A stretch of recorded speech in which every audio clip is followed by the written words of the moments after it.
Hello, my friends. It's me, Kayla, Lala, whatever you like. I'm extremely unprepared for this video today. This is the mid-year check-in reading survey. I've seen a lot of people like looking for and asking if there's one at the end of the year, or saying there should be one like this for the end of the year. So I thought I would link down below one that I've been doing every single year that I took inspiration from a blogger, Perpetual Page Turner, and it's really similar questions. So if you're looking for one for the end of the year, there's that for you. Also, I feel like not everybody knows this, but if you want to know your stats for the end of the year on Goodreads, you don't actually have to wait until the end of the year. I know this sounds totally off topic because it's not the end of the year, but I just know that everybody waits until they get like that notification from Goodreads being like, all of your end of year stats are here, but you can actually access those at any point in the year. So just click on that little thing that says your reading stats from 2020, and then if you just change 2020 to 2021 in the URL, you can already see all your stats for this year. So if you already want to know things like your average rating and your longest book and your shortest book, it's there. Anyway, I'm looking in here and I'm realizing I didn't write down anything. Like, I don't think I've written down, I knew I didn't write down the questions, but I thought that I wrote down some stats, but they were just for the quarterly stuff. So all I know is that I have read 84 things. So if the first question is how many books have you read so far, it's 84. They're all right behind me. Well, most of them. I do have some library things and some audiobooks and whatever that isn't featured here, but this is most of what I've read. This tag was originally created by Chammy and Ellie, who I always link down below, and I'm just looking at mine from last year because I usually change some of the questions just for myself. So I haven't looked at these at all. Like, we're gonna figure this all out together. The first question is the best book you've read so far in 2021. Okay, where is it? Do you guys see it? Wait, where is it? Of course, it's way at the bottom. Hi, my name is Kayla, and I set up stacks of books for thumbnails, and then I have to destroy the stacks 5 seconds into the video anyway. Oh, no. First tower destroyed. My favorite book of the year is House of Leaves by Mark Z. Danielewski. I don't want to talk about this too much and bother everybody. This is one of those books that I look at and I thought for so long, like, this is going to be one of those things that I hate or I love. Everyone tells me I'm going to hate or love it. And now it's in my top 5 favorite books of all time. No, I can't tell you what the other 4 are because I don't know. I just give an arbitrary, like, this is in the top 5. Maybe it's the number 1. Like, I don't know. It's about a house, bigger on the inside than the outside, and people exploring it, and then people talking about the people exploring it, and then people talking about the people talking about the people exploring it. That's the best synopsis I've ever given for that book. Number 2, best sequel you've read so far in 2021. Hold on. Best sequel. Okay, one thing I will say is I've been doing a lot of rereading this year. Like a quarter to a third of my overall reads for the entire year have been rereads. So that does mean I've read a lot of series, so I don't know if I should count those sequels or if I should only count sequels that I read for the first time this year. I don't even know if there's any that fit into that latter category. Well, I read this sequel, but I didn't even read the first book in the series first. Second tower down.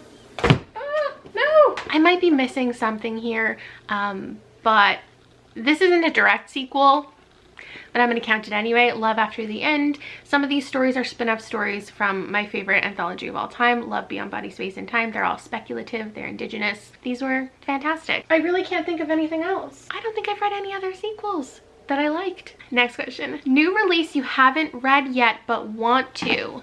Okay, well, I do have another stack beside me because I'm about to film a book haul, and I think my answer's in here. 2 books that have come out at this point and I haven't read yet are Switch and Mr. Impossible. This should be my answer for favorite sequel. Like, once I read it, I feel like it'll be my answer, but I haven't read it yet. It's just sitting here staring at me. They both came out, I think, in May. This one was sent to me, so I really need to get to it. It's short. Like, I should be able to knock it out real fast. A.S. King is my favorite author. The Raven Cycle is my favorite series. So, yes. Much anticipated, but haven't read yet for some reason. Next question, most anticipated release for the second half of the year. As usual, I can't just give one answer because I'm incapable. I'm gonna say All's Well by Mona Awad, because I said at the beginning of the year, this is my most anticipated release of the year. I think that's still true. Also, My Heart is a Chainsaw by Stephen Graham Jones. I'm absolutely dying for. Those are both like weird horror books. Oh, also A Snake Falls to Earth by Darcy Little Badger and A Lesson in Vengeance. They're all really beautiful covers too. So those two are some of my favorite upcoming covers, and I'm sure the books are great too. I don't totally know the plot, but I remember being very intrigued by them. And if you look at my collage of most anticipated reads of the year, which I haven't updated in so long, and now that I've said that, I have to go in and edit it all so I can show you, but I should be halfway through this list if I was reading in a timely manner, but I'm not. I'm really behind on new releases, and I just keep rereading things and they're not very good, and I don't know what I'm doing with my life right now. Next question. Ooh, biggest disappointment. Biggest disappointment? Okay, I will say, I believe, without looking at any evidence to back this up, but I do believe this has been my lowest, like the lowest ratings I've ever given out in any time period in all of history. Like, I have disliked many books this year. But disappointment implies that I thought it was going to be incredible.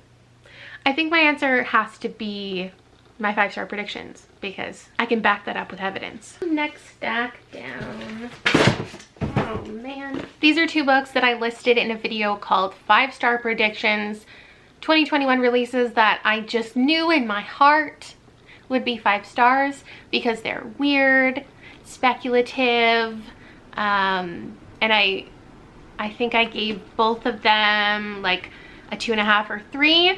The beautiful covers, I think maybe that's what, maybe I need to stop just thinking that beautiful things are gonna really work for me. I don't know though, I don't look at those books and think, oh, I'm so disappointed they weren't amazing. So let me think if I have another answer. I mean, can I say the Starless Sea? I feel like I should say this because I really did think this was going to be amazing, but I also want to say every book that I reread in my questionable favorites vlog, because they were in fact questionable, and now my perspective on them is tainted. Question number 6, biggest surprise. I love that. So something I went into maybe hesitant, maybe I didn't pick it myself. I think the obvious answer that everyone is thinking of is Monkey Beach, because if you watched my vlog where I didn't select books for myself and I tried book recommendation services, I was a little harsh on this man, this librarian named Peter, and he had a real redemption arc in the vlog series. It's not that I thought I wouldn't like this, but I think that I wasn't ready to give it a chance based on all the other books that were collected and recommended to me. So I have to say that Monkey Beach was a pleasant surprise, even though if I had just read the synopsis on my own time, I would have probably thought it was going to be great, and then it was great. I also kind of want to say Mrs. Death, just because I had never heard about this book before I read it for a video, and for just picking it up because I saw an Instagram picture of it and it had a rabbit on the cover. The fact that it turned out to be something that I really enjoyed and is my type of book was quite a surprise. Next up, new favorite author.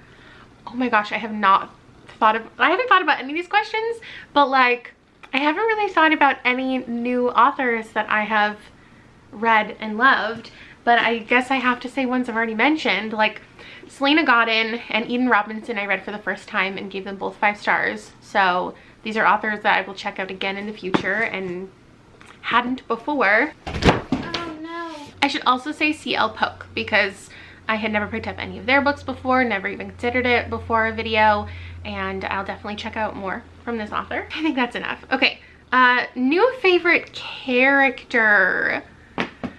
This is not something, I'm not someone who gets attached to characters. I don't know, I feel like I say this every time I do this tag maybe, but I just don't ever find myself like thinking about characters after the book is over. There are definitely characters that stick out in my mind more and are more memorable than others. So admittedly, this answer might be just because I've read these most recently, but Emma and Earl from Tinfoil Butterfly, I've mentioned a couple times, are characters that are really memorable to me. And then I can't actually tell you the specific character in here, but there's a character in here in Project Hail Mary that really just carried the story and made it really fun and unique and beautiful. So yeah, not much info there for you. Next is a book that made you cry. Okay, if I didn't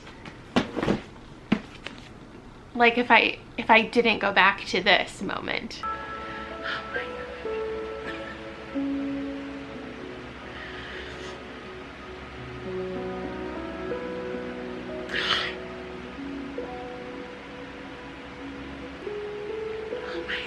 Like, who would I be? The fact that this book is so interestingly written and unique and strange. Oh my god, I literally flipped open to the page that spoils the reason I cried. But the fact that it does all of these things and also made me emotional, like, that's pretty incredible. I also cried at the end of Ugly Love, which is a big reason I stand by my rating for this. Actually, let me throw in a new question, and that's your favorite reread. If you do a lot of rereads, then this question is for you. And mine's Ugly Love. Besides the ones that I've read a million times in my life, like Angus Thongs and For Frontal Snugging and The Raven Boys, this is one that I reread for the first time, and it still had such an impact on me that I have to classify that as my favorite reread of the year. I have a lot of rereads to come, and I am worried. Next, I have a book that made you happy. Oh no. I'm stuck between these two. The Undomestic Goddess made me happy just because it was a reread that held up, and I was so glad.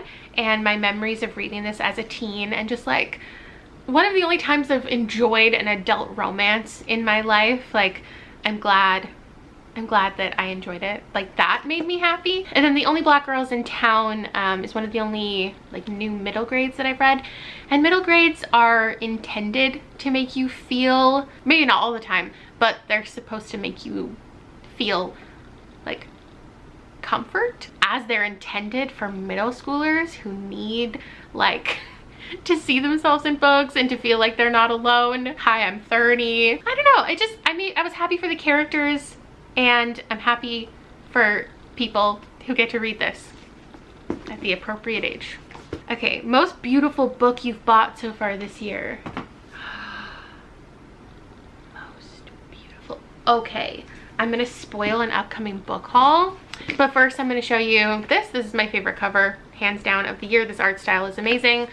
This illustrator also did one of my other favorite covers. I don't know anything else that they've done, but I'm gonna look it up.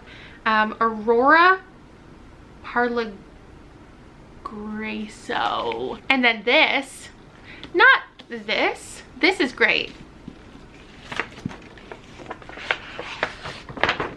But this, I've never seen anything that perfectly embodies like not my style, not my aesthetic, but the type of aesthetic that I gravitate towards. Like, I wish I could pull off the like garden fairy aesthetic. I wish that was me. It's not. It's fine. But this incredible. What else? What books do you need to read by the end of the year? Okay, well, I've read 84 books so far. I'll probably read something similar for the second half of the year. So like, where do you want me to go with this question? Like, factually, books that I have to read by the end of the year are my future book club selections. I have a lot of strange videos planned, but here is 4 things that just happen to be sitting beside me that I have no plans to read. Is this true for a video? No, I do plan to read this for a video because this is a 5-star prediction. This is The Dead in the Dark. This is Ace of Spades, this is Sun-Kissed, and this is Goblin. They're all things that seem interesting that I might love. And yeah, 4 of like 80 things.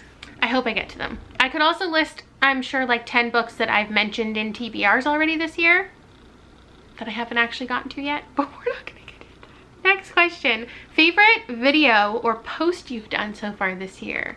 I think I added this into here.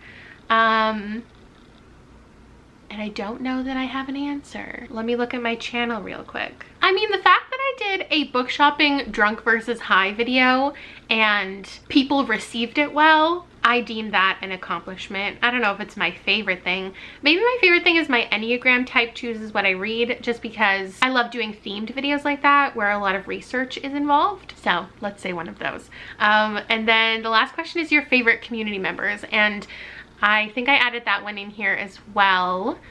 I don't necessarily want to call it favorite community members, but maybe just like community members that you have been watching a lot, consuming their content, or like just want to give a shout out. I know that a lot of people have already done this mid-year tag, so I can't influence the questions that you answer, but if anyone hasn't done it, I always love hearing about new booktubers, so I would love for that to be involved in your questionnaire. Unless I didn't add that and that was already one of the questions, always. I'm just gonna look at my history of whose videos I've been watching the most. I would say Steph from Perks of Steph, Erin from Booked and Busy, Chanel from Chanel Time, Molly from Mind of Molly, Meg from Meg Myth Books, basically everybody that I have forced to co-host my Literally Dead Book Club with me. Those are my comfort watches, the ones that I always go back to. So that is it for the tag today. Thank you so much for watching. I'll put everything you need down below and I'll see you later. Bye.